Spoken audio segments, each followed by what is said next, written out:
आमच्या भविष्या खातीर ते बलिदान दितात. आम्ही मजेत घरात असतात ते त्रासांची येतात. सीमेर उबे राहून देगीत तुमकां फक्त देशाचीच काळजी. तुमका आमचा मानाचा मुजरा सलाम फौजी, सलाम फौजी. तुमका आमचा मानाचा मुजरा सलाम फौजी, सलाम फौजी. Jai Hind viewers and welcome to my show SALAAM FAUJI. This show is basically to motivate the young boys and girls to join the armed forces and to create an awareness about the army, defense, army, navy and air force, all the tri-services. And motivation is very important because the career, there is nothing like career in the armed forces. We have a distinguished officer from the Indian Armed Forces, a retired brigadier from the Indian Army with a distinguished record. He is a recipient of Sena Medal for Distinguished Services. Welcome to my show, Brigadier Anil John Pereira, SM. Thank you so much, John. And at the outset, I would like to thank you and Prime TV for inviting me here.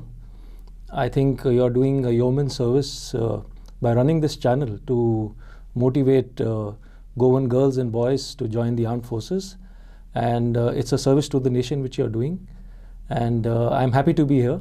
And Dev Bore Karo to all the Goan viewers, and I look forward to being part of this channel, not now only but in future, and anytime I'm called for service in for the state of Goa. Brigadier Pereira was commissioned in the Corps of Signals of Indian Army on 14 December 1991 and product of National Defence Academy Khadakwasla and Indian Military Academy Dehradun. The officer has undergone the staff course at Defence College Wellington, the Senior Command course and the Higher Command course at the Army War College Mau. On the academic front, he is both a BSc as well as BTech in Electronics and Telecommunications from JNU Delhi, a postgraduate in Defence and Strategic Studies from Madras University, Diploma in Senior Defence Management and DAW, Indore, and Diploma in International Business Management and Institute of Foreign Trade from New Delhi. He is Certified Information System Security Professional from International Information System Security Certification, USA. Brigadier Pereira proceeded on premature retirement in August 2023 after almost 32 years of distinguished service. Currently, he is Vice President at the Geo Platforms Limited and looks after information security strategy, governance, risk management and compliance. बरेच आनीक आमचो गोंयकार जो defence सर्विसीन आसा, I mean brigadier, such a senior position. So we are proud of you, sir. Thank you so much. Thank you. Please tell us about yourself and what motivated you to join the Indian Army.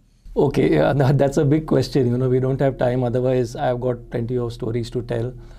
When I was in school, I studied in St. Xavier's, which was run by the Society of Jesuits. So it was one of the most disciplined school life I think I ever had.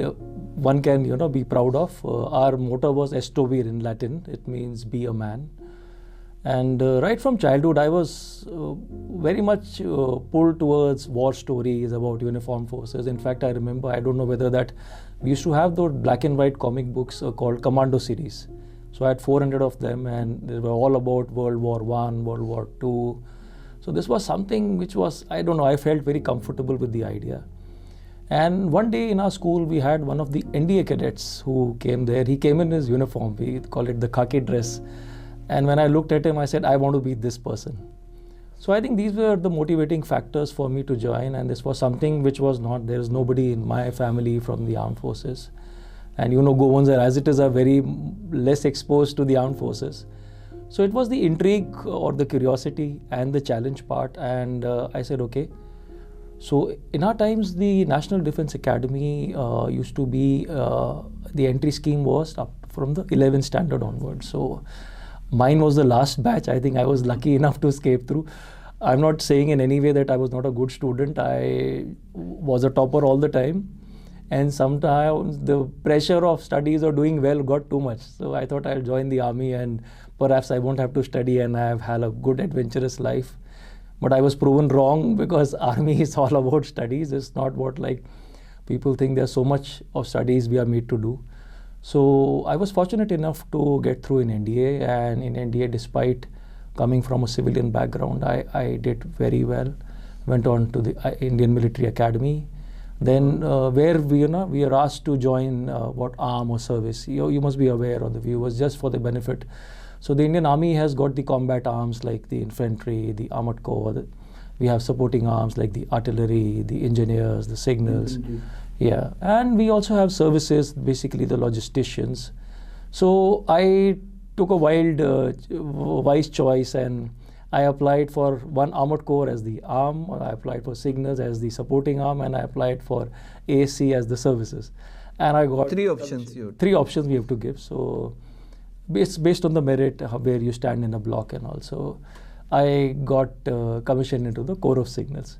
So that in short is my initiation into the army, and thereafter I served for 32 years, and then I took premature retirement last year.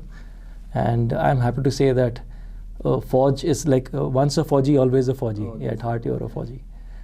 So that's a short introduction. It's so much of time, but I thought I will just compress it to 2 to 3 minutes. We have a Corps of Signals in Goa. We have a signal center in Goa. You have served in Corps of Signals during your tenure in the army. What is Corps of Signals? Okay, John. Just like I brought out, so Corps of Signals is a supporting arm. So basically, what is our main role and task is to provide communication to the entire army. Now, if I were to give an analogy, so it is something like the nervous system. The nervous system, it communicates to all parts of the body. If your nervous system comes down, then no part of the body will be able to function properly. So we do that kind of tasks. We are one of the most modern supporting arm. We have got all the technology. We have got mobile technology, fiber optics. We have got the exchanges. We have got the combat radio. We got satellite. Other than that, we also do electronic warfare activities. We do signal intelligence activities. We do cyber warfare activities. So there is a whole lot of technology which Signals has, and has used to good effort to make the army as modern as it can be. So we are, I can say that we play the lead role in infusing technology in the army. You have, Brigadier, you have served in the peacekeeping mission. Yes. In Africa. How were you selected for this assignment, and what was your role there? Oh, okay. So and also your experiences. Okay, so for the viewers, what I would like to tell you is that India contributes the largest number of peacekeeping forces for the United Nations, and that is because we are a very professional force. And most important in that is that we are a very just force.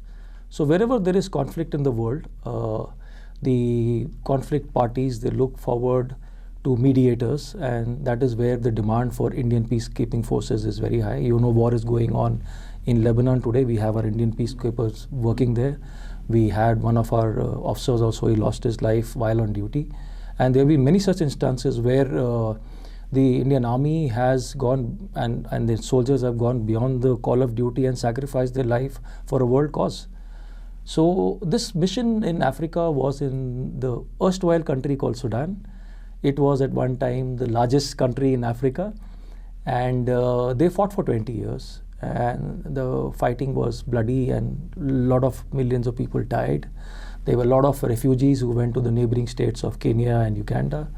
So there was a comprehensive peace agreement signed. This was somewhere in 2005. I happened to get selected for this mission. It was a very tough mission. I knew that things are going to be tough. But when I went there, I found that there is a lot which needs to be done on the ground. So I was the chief MOVCON there. And my duties were to mobilize various contingents from different parts of the world to Africa, get them to the team sites, and ensure that they were working. So we got around 7,500 military observers from different contingents. I myself was heading a multi-national task force. So I had 26 military officers from various countries, including from Pakistan, Bangladesh, Nepal. They were working out with me. We had international staff, we had national staff. And I'm happy to say that within a period of, I think, 9 months, I was able to get all the contingents from their parent country into Africa. And we got the mission going. And today, the Sudan stands divided into 2 countries, but I feel that was to happen because of conflict of interest. But we were able to bring about peace in our time. So it was a very challenging mission, logistics nightmare. There were mines everywhere, the runways were not functioning, the river was not there, everything was broken down. So we were able to start everything right from ground zero and bring it up to what the mission in Sudan is today. Brigadier, you have been awarded Sena Medal for Distinguished Services. Yes. Will you please tell us about this? Okay, this is, I think this Sena medal is just because I'm purely lucky. Everybody who serves in the army, I think, deserves a medal. Of course, some of them are lucky like me who get awarded with the Sena medal. I happen to be serving in the Directorate General of Military Operations. This is the premium organization which conducts and manages the operations of the entire army within the country and outside the country. I happen to serve it twice. So I was a director there, and I was looking after surveillance, I was looking after communications, I was looking after information systems. So in this period when I was serving there, we happened to conduct the surgical strikes, and a lot of effort to the troops on ground who made it happen, and today we are a regional superpower, and that is because of the actions of our people on ground.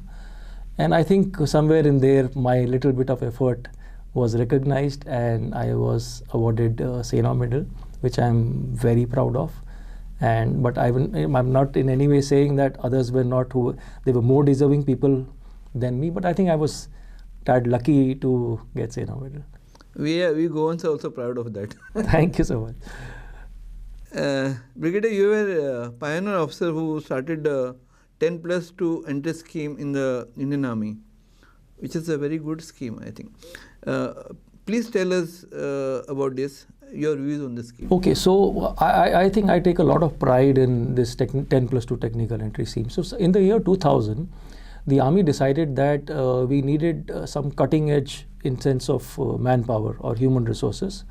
So this technical entry scheme was started with the intake was 70% one had to get in physics, chemistry, maths. Then they had to undergo an interview, SSB interview, which you know is one of the toughest interviews in the world. And thereafter, depending on the merit list, they were able to make it. So the entry, the number of vacancies at that time was hardly any. It was, I think, 90 to start with. And I must tell this now, more than 20, they got commissioned in the year 2004.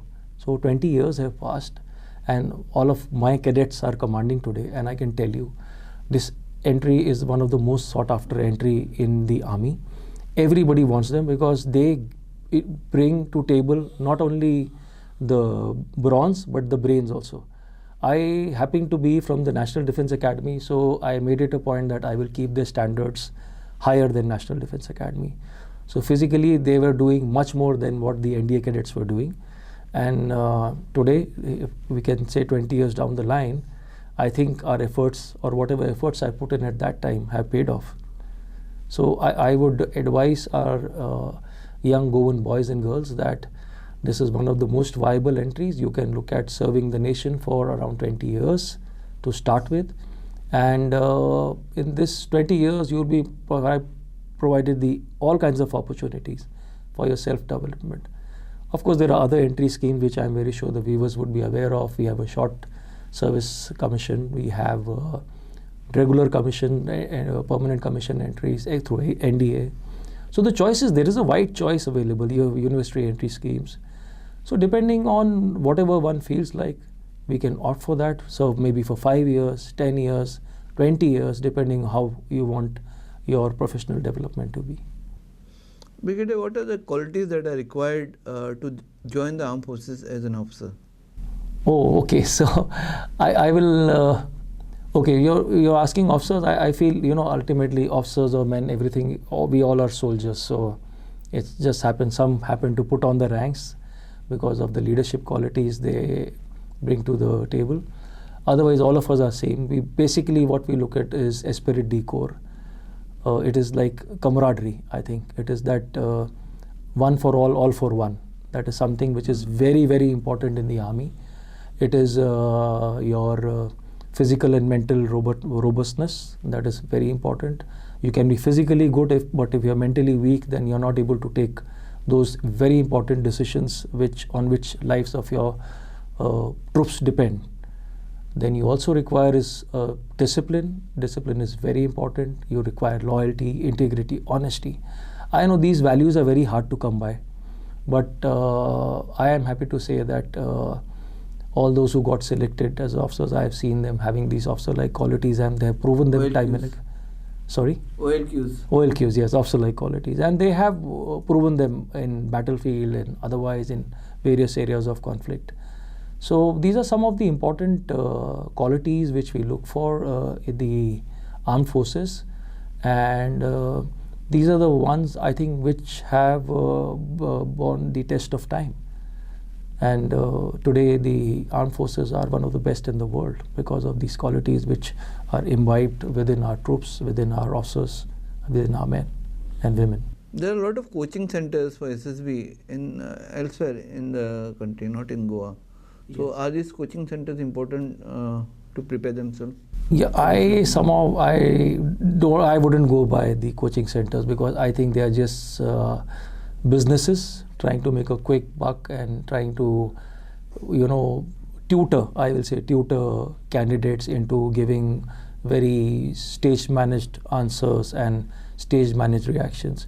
Let me tell you, this SSB interview, those 5 days are enough for those people who are carrying out the interviews to discern as to who's the true person and who's just, come prepared for that short 4 to 5 days.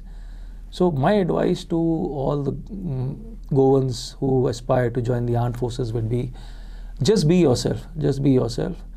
Just try to, in this, if you go for SSB, do what you feel like doing and say what you feel like saying and write what you feel like writing.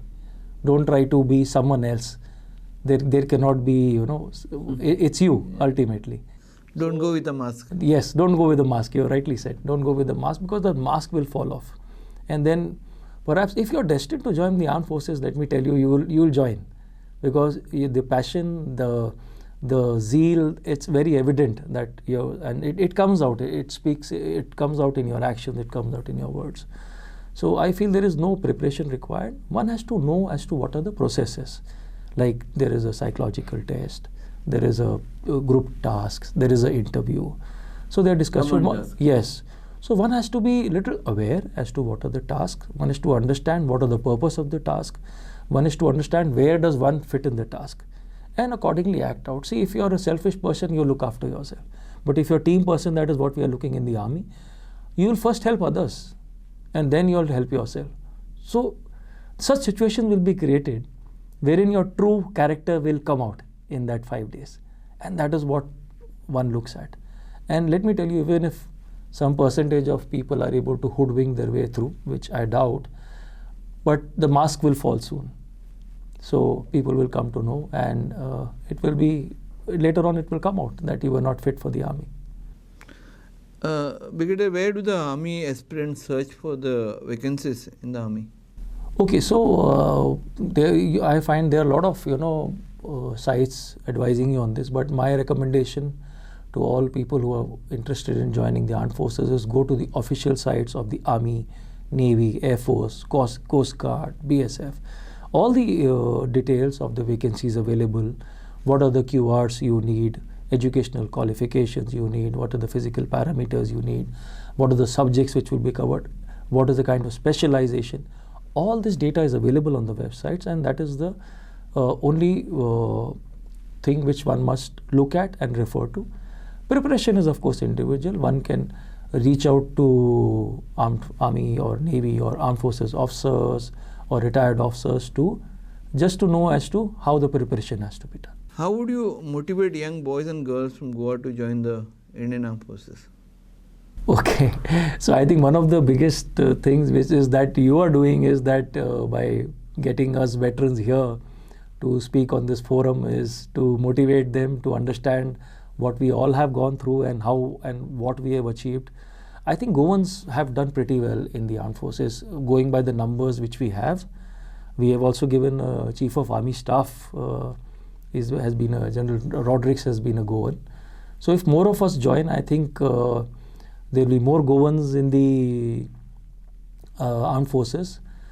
Motivation, I would like to say that is, if you truly want to lead a different life, then you must come to the armed forces. If you're looking at making money and looking at career options, it is not a career option. It is a way of life which we live. Yes, so it is, something where you perhaps see, if you join the corporate world or anywhere, I happen to be in a corporate world now, only one part of your personality or your character will develop. If you want all-round development, if you want to live the life, one life which your God has given us, I think armed forces is the place to be. So my motivation to, or my message to all the Goan girls and the boys is that if you truly believe that there is a call from your heart and the head that you need to join the armed forces, then come here. Otherwise, don't come here just looking for a job. I think it will be a wrong job. There is a lot of respect for the armed forces, even when they are serving and even after their retirement. So what are the benefits do they get after retirement? See, benefits wise, I can say that the emoluments and the other pay and allowances which the government gives us is enough and adequate to take care of our requirements. There is not more which is required. So like today I get a pension, it is good, more than enough for me to do well and live a good quality of life. And even I think CDS facilities. Yes. So we have that way. Yes, we have the canteen facilities are available. We have the health facilities available. We have empaneled hospitals. So best of health facilities have been provided by the government. And of course, when we have the respect of the population, I think that is much more than anything else. That I will say that respect which we get from our brothers and sisters, other than who are not donning the uniform, I think that makes the difference. For me, that is what matters the most. They respect the service which I have done, and I respect them for the service which they have done for this great nation. What will be a strong message to the young boys and girls from Goa? Okay, I don't have a big message one. I just have a short one. I will say that believe in yourself. If you believe in yourself, nothing is impossible. And I also have a message for the parents. Believe. Yeah, I have a. That is important to. That is important because most of us parents, you try to impose your desires and ambitions on the kids. For the parents, I must say that believe in your children. They have it in them. They know what they are doing. Guide them, support them. And if you make them believe in themselves, I think they will do wonders. Whether they join the armed forces or they join several other professions which are open to them today, they will do well. Thank you so much, Brigadier. It was nice to have you on our show, and you motivated our youths of Goa to join the armed forces. Thank you so much. And you viewers, we will bring many such stories, inspiring stories to you. Salaam Fauji.